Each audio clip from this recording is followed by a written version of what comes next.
Falmerabanao indray amin'ny anaran'i Jesosy tonga somatsara eto amin'ity toerany manona fahasoavan'ny Tompo amintsika rehetra. Faly mahita anareo ety ambony ety. Saotra ny tompontsika mbola afaka indray miaraka tahaka izao dia mino fa isikasika ny tompo indray any aminao izay hitondra fanavozana, hitondra fiainana ihany koa ao anatin'izao fiarahana amin'izao. Amen.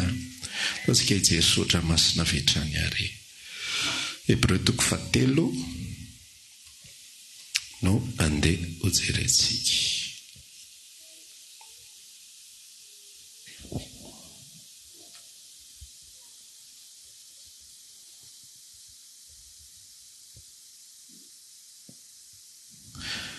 Hebreo 4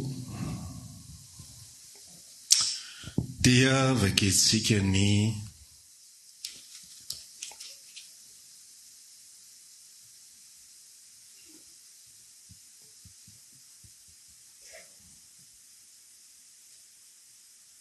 andininy fahatelo katramin'ny fahaenina. Hebreo 4 andininy fahatelo katramin'ny fahaenina. Toy izao mivaky ny teny amin'ny anaran'i Jesosy. Fa izy dia natao mendrika anamboninahitra noho ny Mosesy, araka ny ananan'ny mpanao trano voninahitra bebe kokoa noho ny trano nataony. Amen. Fa ny trano rehetra dia misy mpanao azy, fa izay nanao ny zavatra rehetra kosa dia Andriamanitra. Ary Mosesy dia mpanompona toky tao amin'ny tranon'Andriamanitra rehetra, ho fanambarana izay zavatra mbola ho lazaina. Fa Kristy kosa dia zanaka manapaka ny tranon'Andriamanitra, ary sika ny tranony raha zontsika mafy hatramin'ny farany ny fahasahiana sy ny firavoravona momba fanantenana. Amen. Teny io no ifampizarantsika an'io Tompo malala izay halavana io, fa minao fa manana anjara ianao anatin'izany na lava io na fohy. Pahirezo kely ny namanao ilay manana anjara ianao hoe na lava io na fohy. Amen. Misy sarisary omen'ny mpanoratra. Ny voalohany indrindra dia Mosesy, dia ny faharoa Jesosy. Ozy izy miresaka hoe Kristy ozy manana voninahitra lehibe kokoa. Vao miresaka Jesosy Mosesy moa zany dia fanekena taloha sy fanekena vaovao. Tahaka ny ananan'ny mpanao trano voninahitra lehibe kokoa noho ny trano izay amboariny. Zany hoe raha alaina saritsotra ilay zavatra fandehan'ny tantara dia ilay mpanao trano dia endrik'Andriamanitra, endriky Kristy ihany koa, ary ilay trano dia Mosesy. Dia nefa io Mosesy trano io dia mpanompo mahatoky kosa izy tao amin'ny tranon'Andriamanitra indray. Zany hoe mandeha zany Kristy dia Mosesy dia misy tranon'Andriamanitra eo afarany izay natokisany Mosesy ny nitandrina azy.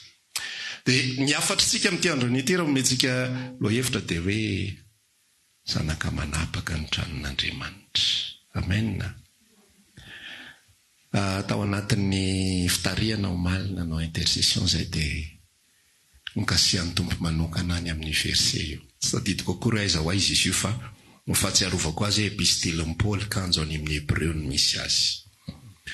Dia tao anatin'ilay izy nivangin'ny Tompo amin'izay hoe ohatry ny ahoan'ity Jesosy ity, ary ohatry ny ahoana ny fiainana tokony iainantsika miaraka aminy, ohatry ny ahoana ny toerana tokony isy azy ao anatintsika. Ny zavatra mahazatra antsika aloha dia izao hoe rehefa nandray azy isika, rehefa niditra tao anatintsika izy, dia lasa izy no manapaka ny ao anatintsika, lasa izy no monina ao anatintsika, lasa izy no mitoetra ao anatintsika.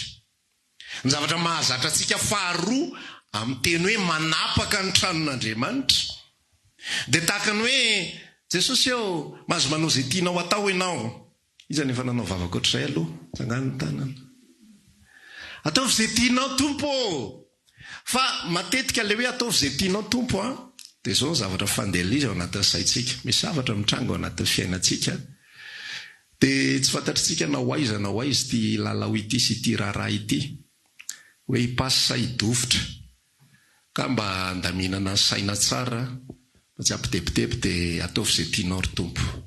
Dia fahazoantsika amin'ny ankapobeny zany dia zay hoe Andriamanitra tompomarika, Andriamanitra masy mandidy, Andriamanitra manao zay tiany ataony amiko izay tranony, amiko izay tepolony.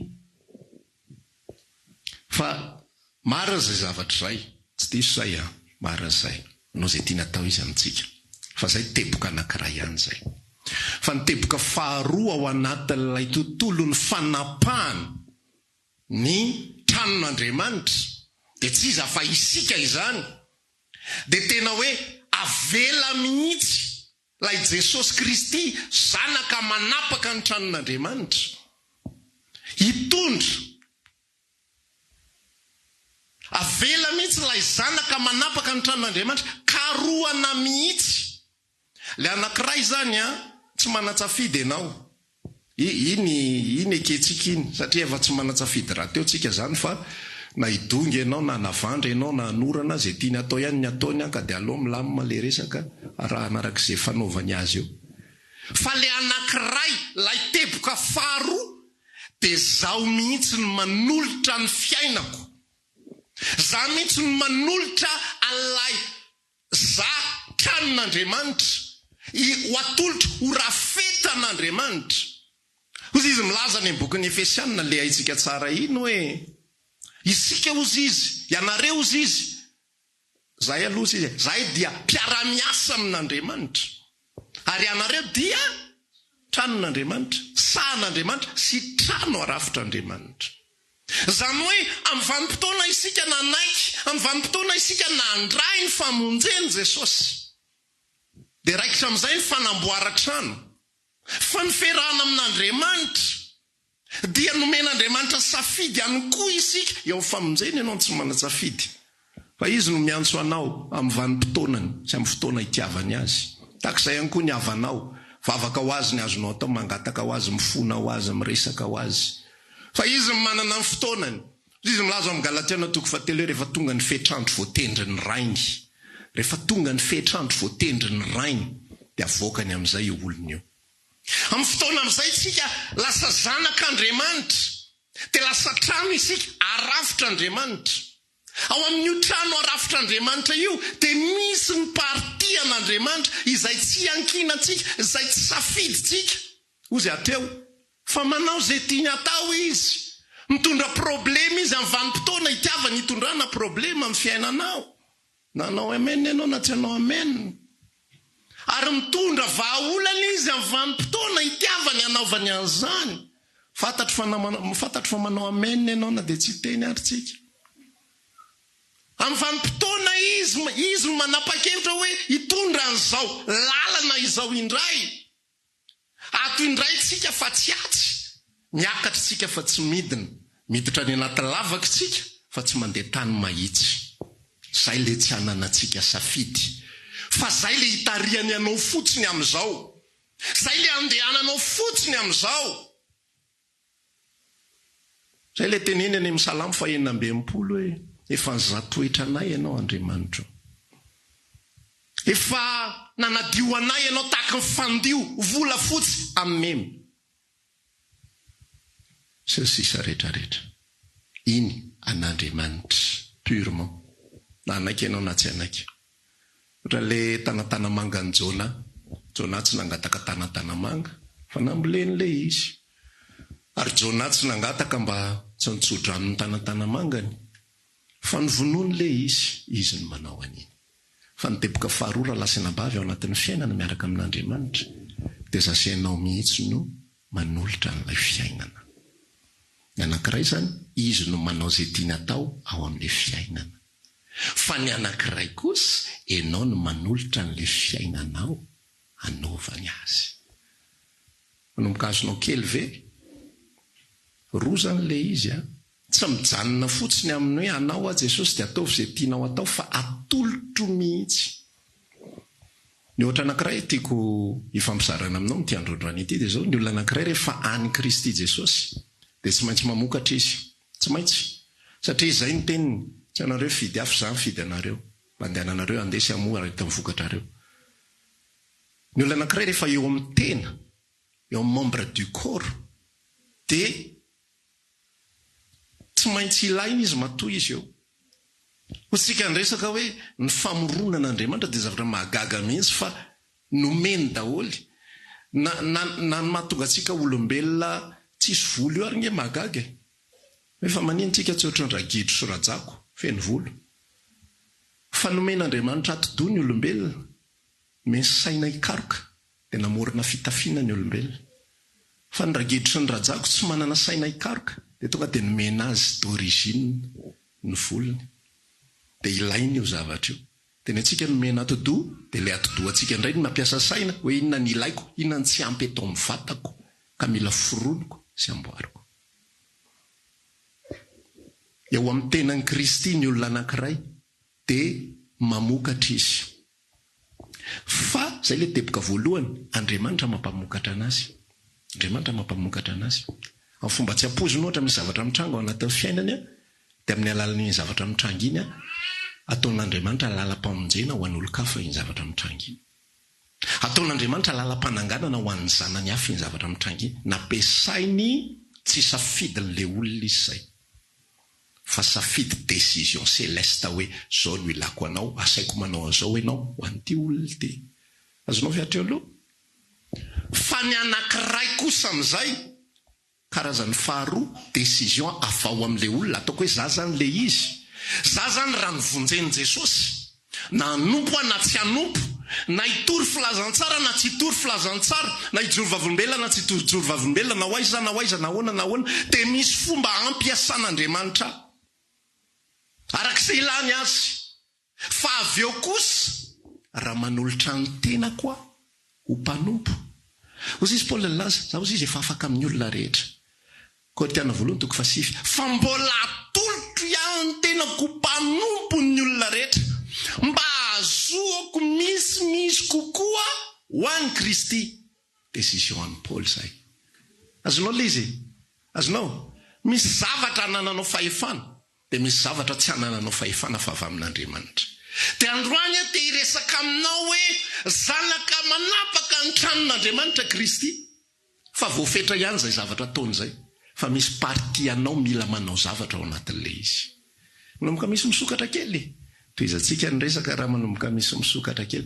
Misy anjaranao ao anatin'ilay izy, manolotra amin'izay ny tenanao, manolotra ny mombanao mba hiasan'Andriamanitra, mba ho tena mpanapaka marina Jesosy Kristy, fa tsy mijanona ho anarana fotsiny. Epitendreny eo amin'izay ahako, epitaritana fotoana. Na inona zavatra mangin'ny tompo ao anatin'ilay izy. Matetika itsika raha lasena bavy atao anatin'ny trano fiangonana, dia tena avelantsika tena zanaka manapaka n'ity tranon'Andriamanitra ity Jesosy. Jesosy eo raha isoa, indrindra rehefa milomano anatin'ny hira mahafinaritra izay tsika, mandeha daholo filinina rehetra ny tanana mandeha atsy. Dia misy sasany tsy te hody fa te hijanona eto. Fa ilay zanaka manapaka ny tranon'Andriamanitra, izy zay a. Aza matahotra ianao fa izy zay aloha. Tena hoe ianao hoe tena miasa ato anatiko Jesosy. Mihira ianao hoe manjaka tompo sy sisa rehetra, izy zay.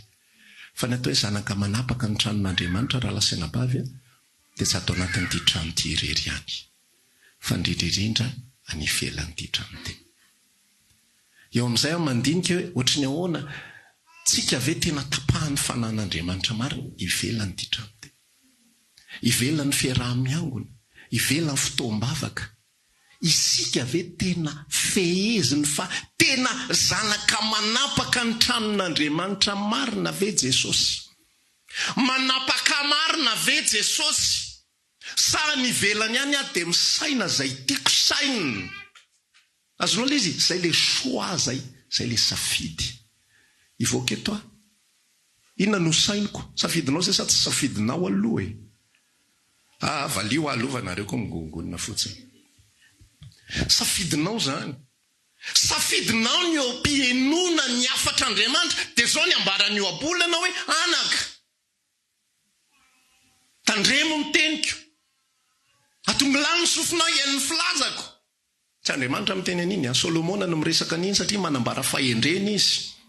Ny fahendrena no miteny an'iny hoe anaka. Tandremo ny teniko.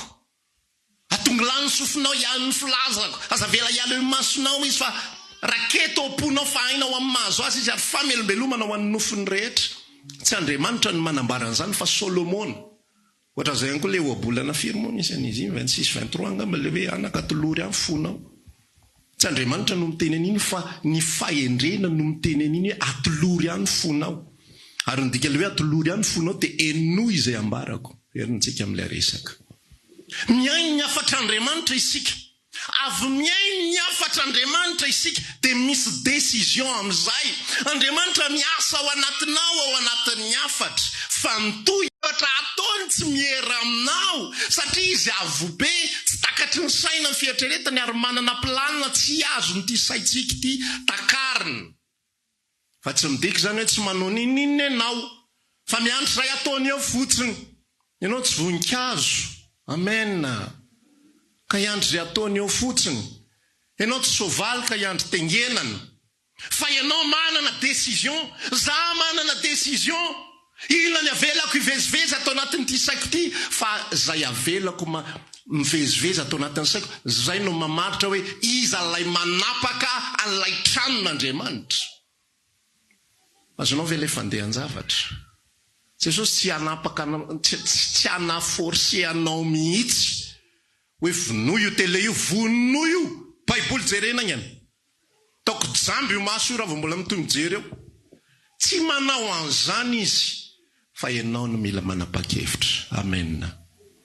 Andriamanitra tsy miteny mihitsy hoe okizay le asa ho aho. Tsy hoe rehefa miasa angenao dia tsy mety mahazo fitahiny e. Amin'ny Baiboly ary mbola misy hoe manangona ianareo dia tsofoko. Ianao zany mba misahirana manangona. Inona ny ataony? Ohatrany hoe milalao mihitsy Andriamanitra zany alao anangona. Tsofina amin'izay tsofina riray. Aza mbola tsofina alao anangona bebe apio ihany apio. Alefa amin'izay alefaso amin'izay. Tsy mizara ositra izy amin'iny. Fa tsofiny le zavatra nangoninao. Kristy zanaka manapaka ny tranon'Andriamanitra. Ary isika zany tranony izany. Mandra-pahoviana, za mahita be mihitsy ny ao anatin'ny fiainako aloha voalohany indrindra. Fa tsy ampy le fanapahany Kristy ao anatin'ny fiainako. Satria manino tsy atolotro ho azy. Satria manino zavatra hafa ny avelako hiasa ao anatin'ny saiko ao. Dia inona ny vokatra izay zavatra izay? Mandeha daholo ity karazan-toetran'olombelona rehetrarehetra ity. Verisika fa hitoetra mora tezitra io moa inona avaiza mahatonga an'io? Zanaka tsy manapaka ny tranon'Andriamanitra iny dikan'io e. Jesosy tompo anarana fotsiny ihany. Jesosy hoe ianao ny tompo. Fa ny dikan'ny tompo zanaka manapaka ny tranon'Andriamanitra. Ny dika zanaka manapaka ny tranon'Andriamanitra atolotro tapahany. Ity zay ity. Atolotro feheziny ity saiko ity. Ity saiko ity tsy avelako hieritreritra zava-pony. Io saiko tsy avelako fo tady vily io, fo tady eritreritra zavatra hafa io, fo mitady ho tezitra io, dia tsy manaiky ako anderaka izay lalan'ny filan'ny nofoko izay. Filan'ny nofotsika io tezitra io. Filan'ny nofotsika io mitady mandraka riva io. Filan'ny nofotsika io tsy mety afa-po io. Manana diditsika par rapport amin'izany. Fa tsy hoe zao any an-danitra dia samy vita. Fa zany karazana fisainana kitoto zany ny mampatonga toe-po tsy mivaky loha eto amin'izao tontolo zao. Dia inona ny vokatra? Le lazaiko anao teo mandalo eto ambony tany ianao fa tsisy ninina vokatra ao. Korinthianina 2:7 manambara an'izany. Ho avy ny andro izy Andriamanitra ozy izy nitenin'ny apôstôly Paoly ho zantoetra amin'ny afo ny asan'ny olona. Raha maharitra ny asan'ny olona dia mahasotombony izy fa raha levon'ny afo ny asan'ny olona. Fa tiantoka izy. Kanefa ny tenany dia hovonjena, nefa tahaka izay avy amin'ny afo ihany. Vovonjy. Tahaka ny ahoana ny azona manapaka ny tranon'Andriamanitra. raha mbola saiko manapaka ny foko, raha mbola foko manapaka ny saiko, raha mbola zay tiako, raha mbola le ara-nofo foana, dia tsy misy vokatra. Misy zavatra tiantsika hiova ao anatin'ny fiainantsika, misy toetra tiantsika hiala, misy zavatra fanao tsy tiantsika atao intsony, fa tsy ananantsika ny hery satria manino tsy misy fanoloran-tena, tsy manapaka ilay zanaka. Fa avelanao eny fotsiny, manana fotoana mihitsy ntsika. Za rehefa ohatran'izao dia izao ny ataoko, rehefa ato dia izao no ataoko, rehefa ato dia izao no ataoko. Fa tsy zany atao hoe zanaka manapaka ny tranon'Andriamanitra. Natao hoe zanaka manapaka ny tranon'Andriamanitra dia Jesosy ny tompo tsafidy. Tsy mieritreritra zavatra misy fandiniana manokana mihitsy ao anatin'ilay izy hoe zany zavatra zany ve tena avy amin'Andriamanitra zany? Zany toe-po zany ve tena avy amin'Andriamanitra zany? Zany fatezerana zany ve? Zay ve natao hoe zanaka manapaka ny tranon'Andriamanitra? Ty masoko mitsipalopalotra etsy ity. Tsy misy fanamelohana ao amin'ny Kristy Jesosy. Ity vavako mitsotsona ity dia mahay verset fotsiny hoe rovatena rehefa aveo fa milazanao tsy zanaka manapaka ny tranon'Andriamanitra.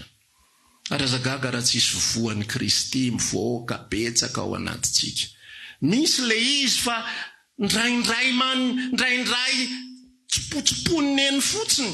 Le araky ny resako taminao teo hoe rehefa nateraka indray marina ao amin'ny Kristy Jesosy ny olona dia tsy maintsy mahavokatra io. Tsy maintsy. Jona milaza an'izany, Jona 5:40 dia milaza tahaka an'izao izy. Ianareo izao ny voaloboka, ianareo sampany ozy izy. Ny sampany rehetra zay tsy mamoa dia tapahany, hiala. Fa zay mamoa kosa dia amboariny. Amoa bebe, koko. Ka matoa ianao eo, mamoa ianao. Malgré toi. Tsy fantatrao koa hoe taizany namoa zany. Tamin'ny oviany, izany voako. Fa ny olona rehetra ao amin'ny Kristy dia mamoa. Mamoaka vokatra. Fa zay décision-n'Andriamanitra fotsiny. Ary raha zay fotsiny alehantsika, maina io amantsika io. Za mahita olona be dia be, maina ny ao anaty. Maina ny ao anaty, satria manino? Kristy tsy manapaka ilay tranon'Andriamanitra. Kristy amin'ny vanim-potoana hirana ihany, amin'ny vanim-potoana anaovana sujet de prière, amin'ny vanim-potoana hivavahana ihany, fa tapitra zay, dia zaho amin'izay no mitondra. Zany hoe anankiroa zay no mitondra. Rehefa ny ampiangonana, Kristy zanaka manapaka ny tranon'Andriamanitra. Rehefa ivela amin'ny fiangonana, za no patron. Zay no tiako. Saka mamoaka zay moa zay ianao dia tadidio zao toriteny zao. Zay tiako io, tadidio zao toriteny zao. Ka zay mety amiko ka, rehefa miaraka amin'ny bandy akama zay no reveko. Tadidio zao toriteny zao, hoe iza lay manapaka ny tranon'Andriamanitra. Tranon'Andriamanitra marina ve io, ary iza ny manapaka azy. Fa raha vao tsy Kristy ny manapaka an'io, tsy mahavokatra tsara santsika. Ary zava-poana ny fiainantsika eto ambonin'ny tany eto, ary mirenireny tahaka ny taranaka Kaina fotsiny ny ataonao raharaha eto. Mirenireny mitady zay asoa, mitady zay afaly, mitady vady, mitady zanaka, mitady asa, mitady vola, mitady fahombiazana. Zany ny ataon'ny taranaka Kaina eto amin'izao tontolo zao. Fa tsy mba tahaka izany ny taranaky Seta. Fa ny taranaky Seta manana antom-pisiana dia amoaka ilay zanak'Andriamanitra isika dia taranaky Jesosy ara-panahy. Natao isika hitondra vokatra eto amin'izao tontolo zao.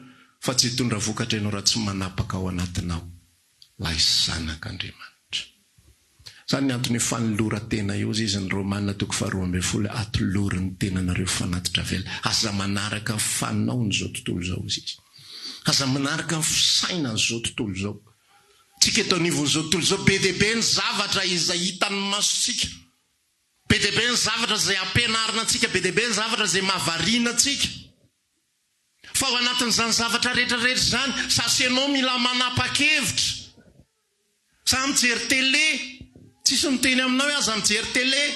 Fa eo ampijerena télé ianao, mbola zanaka manapaka ny tranon'Andriamanitra ihany ve Jesosy? Sa za rery ny atao trano dia zay tiako io. Rehefa tsy hoe ny ankizy dia zay tiako io. Ozy pasteur hoe rehefa tsy mana fotoana ny hafa. Fa zay zany le fiarana amin'ny tompo. Tsy mana fotoana ny hafa le izy fa manahoana le Jesosy atao anatiko. Alaizy ve izy amin'ny zavatra zay ataoko io? Alaizy ve izy amin'ny ataoko? Alaizy ve izy amin'ny fitenenako?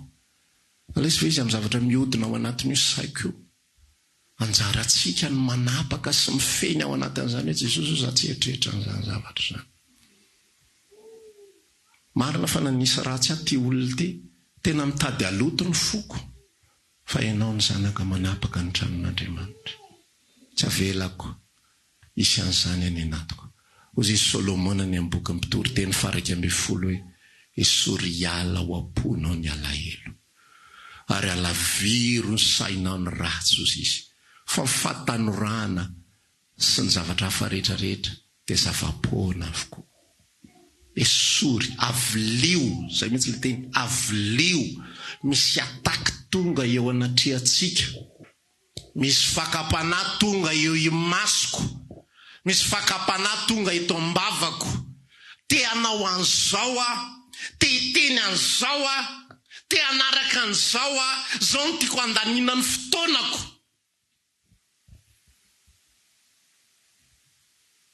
Fa alao Jesosy no mpanapaka. Dia alao Jesosy no mpanjaka. Dia rehefa zay ny zavatra zay ataoko ary zay ny atolotro ho azy, zay ny atao hoe fahononany tena amin'ny zavatra rehetra. Na Jesosy ary nanana n'izany zavatra zany, ny zanak'olozy izy tsy tonga eto ambonin'ny tany mba ninona moa?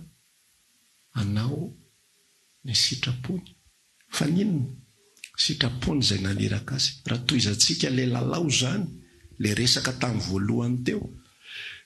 Kristy le mpanao trano, Mosesy, tranon'Andriamanitra, ka eo ambonin'ny Kristy mbola misy inona? Mbola misy Andriamanitra manapaka ny tranon'Andriamanitra. Jesosy koa kay mbola tranon'Andriamanitra. Azonao le lalao? Tato zany ny Mosesy, tranon'Andriamanitra hita maso. Zay nasaina ny karakarainy, zay nasaina arao tsara araka ity zavatra izay nanoronanao ity, naseho avy tany an-danitra, nomena vision avy any an-danitra mihitsy Mosesy hoe zao Mosesy ho asehoko anao mihitsy inona ny zavatra misy aty an-danitra aty, misy efitra masina indrindra, misy efitra ino moa sary fanompona goavana be aty, dia zao ny refiny, dia ohatran'izao position, dia eto avy ny rindrina, dia zao ny ao anatin'ity, dia zao ny ao anatin'ity, naseho amin'ny Mosesy zany. Dia ozy Andriamanitra nyresaka tamin'ny Mosesy hoe tandremo tsara mba hanaovanao araka izay nandidinanao. Zay le tranon'Andriamanitra nasaina no tapahany Mosesy. Rehefa tonga ny tontolo ara-panany etin' Jesosy, dia tsy lay vatatrany intsony ny tranon'Andriamanitra izay nasaina no tandremana hanaovana tsara araka izay nandidina azy. Fa i Mosesy indray lasa tranon'Andriamanitra, isika indray lasa tranon'Andriamanitra. Ny ao ambony zay tranon'Andriamanitra dia misy an Jesosy Kristy. Jesosy Kristy ihany koa mbola tempolin'Andriamanitra. Hoanao zany Baiboly? Bravo ty trano ty ozy. Ho atsangako io afaka teloana. Dia ozy izy ny jiosy ny laza hoe ny razambe anay 4 taona 7 taona nanangana io, ka ianao nanangana azy ao anatin'ny 3 andro kanefa tsy fantany ozy izy. Fa ny tena ny lazainy. Jesosy tempolin'Andriamanitra. Eto ambony misy ny ray. Ozy izy zotra masina ihany koa manambara zany Korintiana 1:7 angambany izay. Kristy ny lohan'ny lehilahy rehetra ary Andriamanitra ny lohan'ny Kristy. Kristy lohan'ny lehilahy rehetra.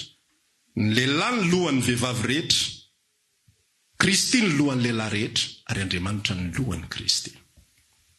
Kristy koa kay mbola tempolin'Andriamanitra, dia nisy Andriamanitra manapaka eo. Dia ozy Kristy hoe tsy izay tiako. Tsy izay tiako, fa izay teny. 30 taona, 30 taona nandendety eto ambonin'ny tany izy. Fa izy manana mpanapaka. Andriamanitra ny manapaka azy. Dia tsy izay tiany, fa izay tiany ilay iray. Dia na ny fotoana no laniny ary, Jesosy io mivavaka ny ataony rara. Satria tsy hanao sitrapony na le andeto ambonin'ny tany. Fa hanao sitrapony zay naniraka azy. Zay ny atao hoe zanaka manapaka. Zay ny atao hoe manapaka ny tranon'Andriamanitra. Amarana sady isika. Zasenao raha tsapatsika ny asan'Andriamanitra ao anatao fotsika, dia tsika ilay tranon'Andriamanitra menina. Ianareo ny tranon'Andriamanitra. Dia inona ny ambarany? Ao Kristy ny zanaka manapaka ny tranon'Andriamanitra. Inona ny ambarany? Manamasina ny Kristy ho tompo ao am-ponareo. Inona ka indika za manamasina ny Kristy ho tompo zany? Avelao izy ho zanaka manapaka ny tranon'Andriamanitra. Avelao izy hanapaka ny décision anao, ny fanapahan-kevitrao. Rehefa misy zavatra tsy haitsika ny manapaka hevitra aminy, izay vao manatona ny tompo isika. Jesosy eo, iza le asa tokony ho ataoko? Manana safidy izy amin'io. Fa ataovy tsisy safidy nge. Fa raha ihany no mipotra eo. Ianao fa bankiropotra rovotra hatramin'ny paosy. Firy ny anontany hoe anao an'io asa io asa tsy anao ry tompo.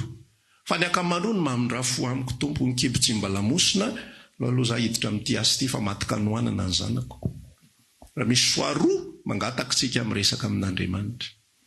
Fa rehefa tsisy soa, fa eo amin'izay tsisy manontany zany intsony. Fa ny atao hoe zanaka manapaka ny tranon'Andriamanitra dia amin'ny zavatra rehetrarehetra Kristy manapaka. Amen.